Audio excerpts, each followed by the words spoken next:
Iya memang kita dari Perbarindo itu kita sudah menyumbangkan beberapa APD ya beberapa kali ke rumah sakit ya? ke rumah sakit, kemudian yang terakhir melalui Pemkot. Karena kita melihat APD ini memang kebutuhan yang utama juga untuk tenaga medis ya, untuk tenaga medis. Itu kalau dari Perbarindo kita sudah melakukan itu. Nah kalau dari BPR saya sendiri memang kita belum maksudnya itu belum menyalurkan bansos yang seperti Pemda, beberapa BPR, teman-teman BPR lain yang membantu Pemda, karena apa, pemerintah Kota Surabaya ini untuk penyaluran seperti itu tuh sudah canggih. sudah soalnya di perkotaan masyarakatnya sudah ini Bu, punya rekening di berbagai macam bank gitu. Betul ya. Sehingga mudah sekali, karena yang kemarin saya lihat kan ada dari Bank Jatim yang menyalurkan, kemudian beberapa bank yang lain, bank jadi Himbara gitu ya? Iya Himbara, Bank Himbara, sehingga saya dari BPR belum melakukan untuk itu. Nah kita lanjut Bu, bagaimana sih Bu rencana ke depan, barangkali ya teman-teman atau di BPR Ibu sendiri untuk bangkit ini new normal, untuk ya kehidupan baru barangkali, dan setelah adanya pandemi ini, atau mengembangkan apa sih yang Ibu akan kedepannya itu seperti apa? Ya di samping survive ya harus berkembang gitu ya, kan. Betul, karena nggak tahu ini apakah UMR ini jadi naik atau hanya tetap. Tapi kalau tetap pun kan, kalau tergerus kan otomatis harus ya, itu gimana Bu strategi Ibu untuk BPR maupun kelihatan teman-teman di SUS itu seperti apa gitu. Barangkali menjadi inspirasi bagi teman-teman yang lihat di YouTube kami gitu Bu. Iya, memang pertama kali kita melihat kondisi pandemi ini, awalnya pasti kita shock ya, artinya shock itu aduh ini satu hal yang di luar dugaan kita semua.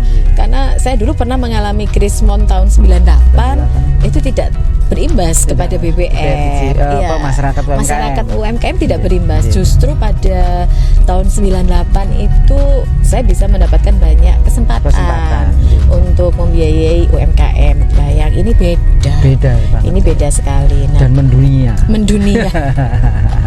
Nah, karena yang beda ini di awal pasti kita juga berpikir, waduh ini bagaimana ya, tapi kan kita tidak bisa diam begitu saja, kita tetap harus berikhtiar. Nah, kalau saya sekarang yang pertama, selain kita ini harus menyehatkan ya, menjaga kesehatan dari masing-masing SDM, karena nanti begitu ada satu yang kena kan, nah bisa-bisa langsung banknya disuruh tutup dulu, nah sterilisasi, nah kayak gitu. Nah jadi kalau kita udah sehat, kemudian kita baru berjuang lagi untuk usaha ke depan. Ini yang jelas kalau sekarang ini saya mempersiapkan untuk dari sisi teknologi. Dari sisi teknologi artinya karena ke depan kita harus bisa memberikan pelayanan, apalagi sekarang diharapkan semua kan tidak tunai tetapi bisa non tunai. Nah di situ saya memang mempersiapkan beberapa strategi juga ini untuk membuat IT ya, IT-nya untuk ke depan lebih bisa siap memberikan pelayanan yang non tunai. Memang kalau kita tahu teman kita yang di BPRS Bakti Sumekar ya, di Sumeneb itu sudah luar biasa, meskipun di tempat saya belum, tapi penjenengan juga sudah ada ATM. Kita mulai lah Bu. Nah, ini saya juga merancang seperti itu, yang dari sisi teknologi. Kemudian yang kedua, nah ini yang sekarang juga lagi booming itu kan fintech ya Pak. Kerjasama dengan kolaborasi dengan fintech. Ya memang kita tahu bahwa saat ini tuh karena regulasi belum membuat satu peraturan yang ya begitu, tetapi kalau saya tidak mencoba kan saya tidak tahu. Nah, jadi saya sudah mulai bekerjasama dengan fintech. Karena fintech ini juga kita lihat banyak yang bisa eksis. Terus di beberapa tempat teman-teman BPR juga ada yang sudah kerjasama. memulai kerjasama. Di Susit pun juga beberapa sudah mulai kerjasama. Bersama. Iya, karena fintech ini juga sekarang tidak hanya dari sisi lending, tapi dia juga sebagai marketingnya funding juga. Funding, ya. Nah ini saya harus mencoba itu, karena kalau tidak mencoba, saya bekerja sama, saya tidak akan bisa tahu. Jadi prinsip saya harus saya lakukan kerjasama supaya kita tahu, kemudian disitulah kita akan mengetahui ya berbagai hal, kita akhirnya terinspirasi. Kita harus bagaimana ke depannya, karena itu tuntutan. Mau nggak mau. Mau nggak mau. Milenial sudah. Nah, sudah milenialnya ini. Dijempol semua nih. Nah. Kerjanya harus pakai jempol semua. Jadi Iya. itu kedepannya pasti teknologi dan fintech yang Ibu perkuat. Iya. Teman-teman Susit kayaknya seperti itu juga Bu ya. Iya. Sebenarnya kemarin itu di akhir bulan Februari kita itu mengadakan satu acara pertemuan, itu juga kita sudah ada kerjasama dengan fintech. Sekarang sayangnya kan masih pandemi ini ya, iya. jadi sempat tertunda berapa bulan ini, sekitar 4 bulan. Tapi ini sudah mulai lagi ini mau kita optimalkan lagi di fintech. Fintechnya itu ya. Nanti masalah regulasi ya kita coba bareng-bareng untuk memikirkan ke sana. Ya karena bagaimanapun tuntutan Bu ya. Tuntutan. Di samping itu juga para fintech ini pemasarannya juga bisa di luar wilayah, sementara kita operasional terbatasi oleh wilayah. Karena beda wilayah, beda setoran modal, beda ini gitu.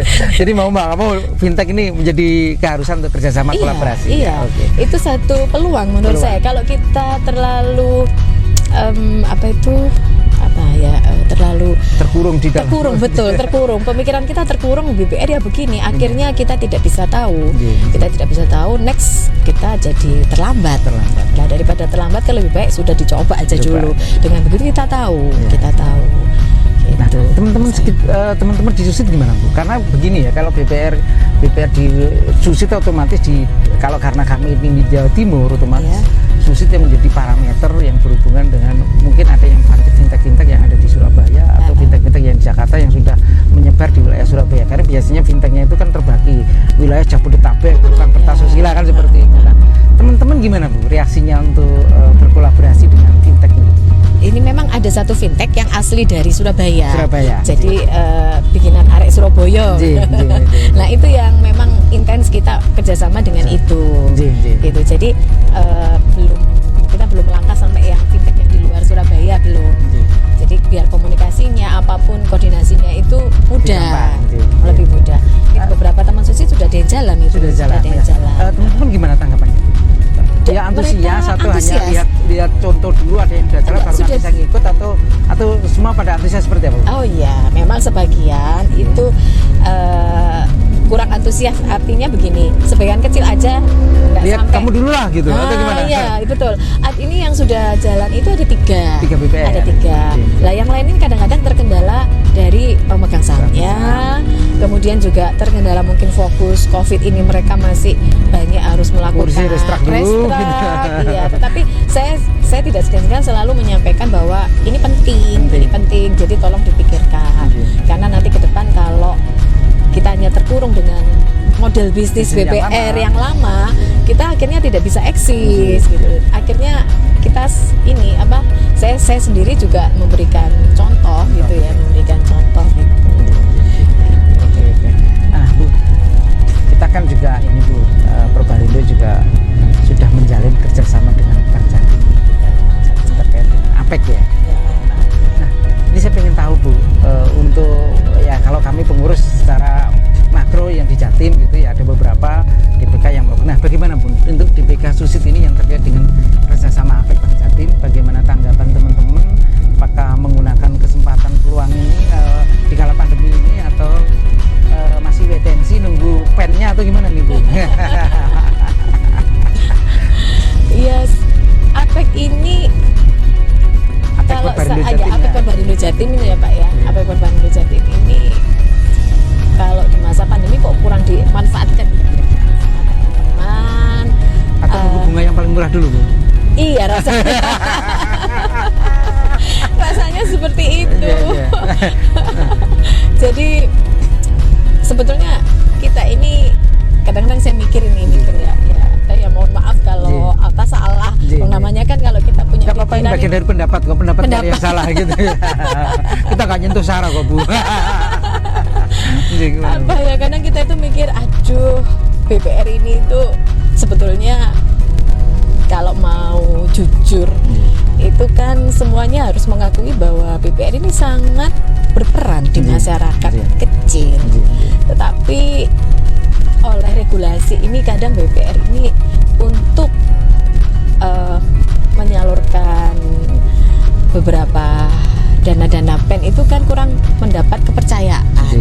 Belum langsung ya. Belum langsung, masih melalui lewat bank. Ya. Nah, Himbara kayak gitu, Bank Himbara.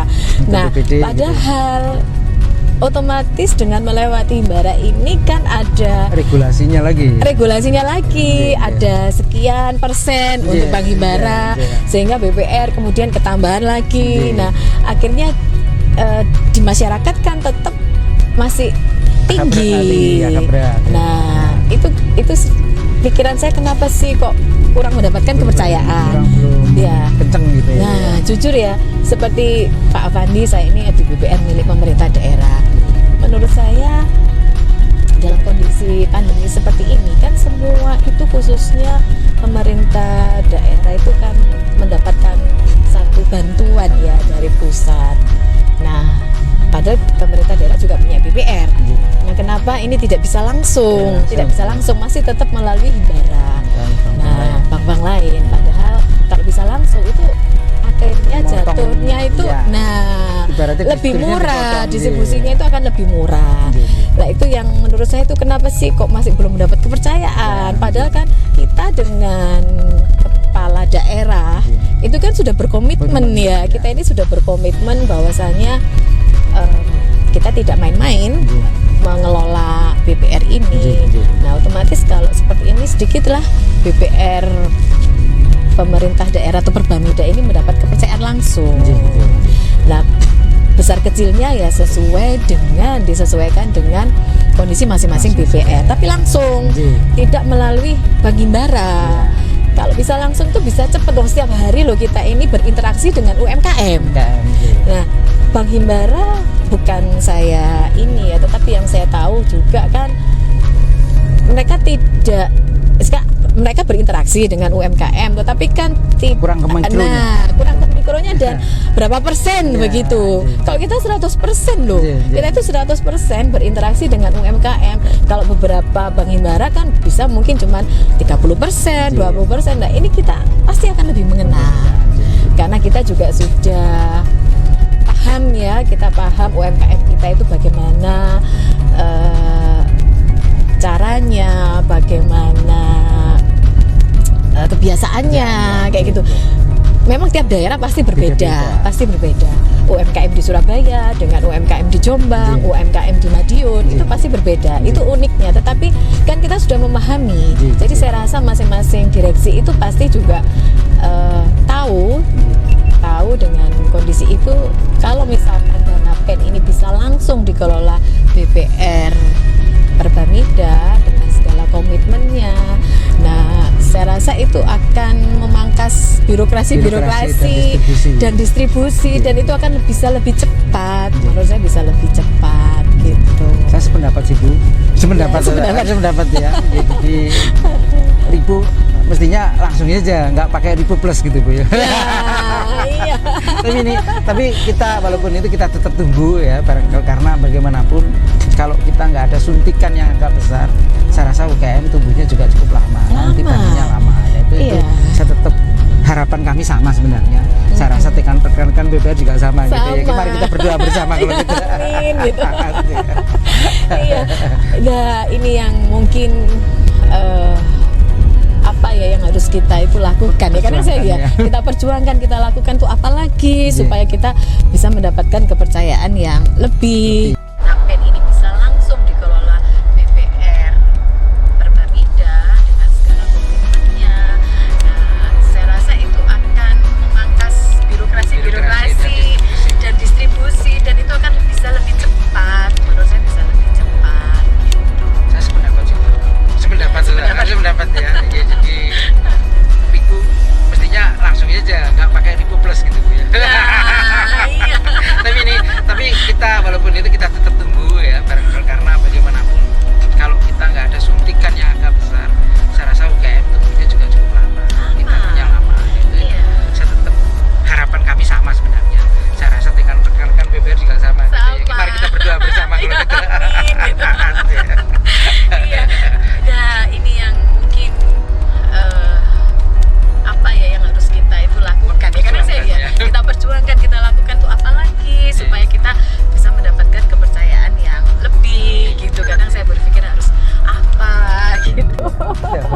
Nah, terus kemarin saya juga sedikit tergelitik ya Oke. dengan berita bahwasannya Bank Jatim menggandeng Fintech Amarta. Ya. Menyiapkan dana 500 miliar.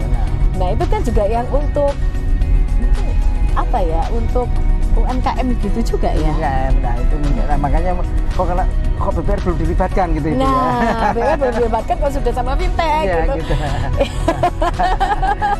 itu juga menjadi ini pertanyaan kita bersama sebenarnya. Betul. Ya, kita nggak bisa klarifikasi, mungkin pihak-pihak tertentu bisa klarifikasi untuk menjadi pencerahan gitu nanti kita. Oke Bu, kita berlanjut nih Bu ya. Iya. Dari sekian banyak BPR anggota yang ada di SISIP itu kan kadang punya ciri khas barangkali ini dengan core, dengan perusahaan ini punya core segala macam gitu. Nah, itu gimana sih Bu? Apakah ya juga hanya khusus membiayai core-nya atau tetap ke masyarakatnya sehingga tetap seakan-akan BPR itu tidak eksklusif? Yang Ibu tahu seperti apa Bu kalau misalnya seperti itu di anggota Ibu? Kalau yang saya tahu memang masih ada yang seperti itu, tapi tidak banyak Pak. Sekarang teman-teman sudah sadar betul bahwasanya untuk menggunakan harus mempunyai kepedulian. Bukan hanya kepedulian ya, tapi mempunyai pangsa pasar yang beragam. Oh gitu. Iya. Jadi pangsa pasarnya harus bermacam-macam sehingga saya melihat teman-teman itu berupaya kok, tidak ada yang hanya untuk satu pangsa pasar saja. Ya, di mana mereka ada kesempatan, mereka berupaya untuk mengambil semua peluang yang ada. Karena nanti kalau ada satu yang misalkan kalau mereka hanya berkutat di core-nya yang satu pangsa pasar, nanti kalau itu mengalami satu masalah, akhirnya kan terimbas juga. Sudah beragam. Sudah beragam. Ya. Terus ini Bu, dari kondisi itu apakah di kala pandemi ini apa ada pengaruh atau seperti apa, atau ya sama dengan kita ini atau seperti mana? Ya. Yang BPR yang banyak dimiliki core itu tadi Bu? Iya memang ada yang pengaruh. Ada beberapa sih yang kesulitan kesulitan, tetapi ya mudah-mudahan lah kita berdoa mudah-mudahan juga mereka bisa mencari strategi yang baru. Okay. Tapi itu tidak banyak. Oke. Iya, kalau saya lihat. Nah, di Surabaya ini kan ini tuh kita ke COVID ini Surabaya kan kayaknya kadang hijau, kadang kuning, bahkan merah kemarin menjadi ada udah hitam gitu. Sampai hitam. Iya. Kan ada yang sekarang udah dibuka, dibuka terus dikendorkan lagi, kayaknya hampir sama yang di ibu kota ini. Gimana Ibu pengaruhnya Bu di dunia BPR dengan kondisi seperti itu Bu? Ya. Kalau untuk yang di masyarakat kelas bawah, masyarakat kelas bawah yang ada di Surabaya itu memang awalnya mereka itu merasakan COVID ini nggak begitu terlalu berpengaruh untuk mereka awalnya, tetapi memang wali kota di sini ya, beliau itu Bu Risma itu luar biasa sekali untuk mensosialisasikan itu, sehingga mereka akhirnya sadar. Karena di awal-awal itu saya lihat di beberapa tempat juga banyak yang tidak menggunakan masker, terus mungkin kurang peduli juga ya, mereka menganggap COVID ini ada apa enggak gitu. Nah, tetapi karena korbannya udah jelas gitu. Setelah korbannya banyak, tetapi dari wali kota dan jajarannya ini luar biasa sekali untuk mengedukasi masyarakat, akhirnya sekarang semua lebih tertib. Ya, akhirnya sekarang semua lebih tertib. Mungkin yang awal-awal itu karena seperti itu akhirnya sempat hitam ya, sempat hitam. Saya sendiri aja setiap hari harus bekerja di Surabaya ini, tapi alhamdulillah ya semua teman-teman di kantor juga rapid, serologi semua alhamdulillah aman. Jadi mungkin kesadaran di awal aja Pak yang kurang, tapi sekarang enggak. Dan pengaruhnya memang di awal tuh pengaruhnya sepi ya, memang sepi sekali. Artinya banyak di lockdown. Banyak yang iya. Ditutupin semua tapi Banyak sekarang yang ditutup gitu karena untuk mengurangi ya penyebarannya.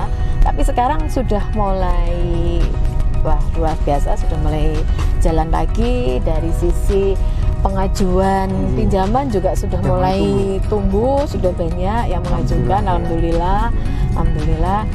Tapi tetap dengan kesadaran bahwasanya protokol kesehatan ini tetap harus diutamakan, berbeda dengan yang di awal itu.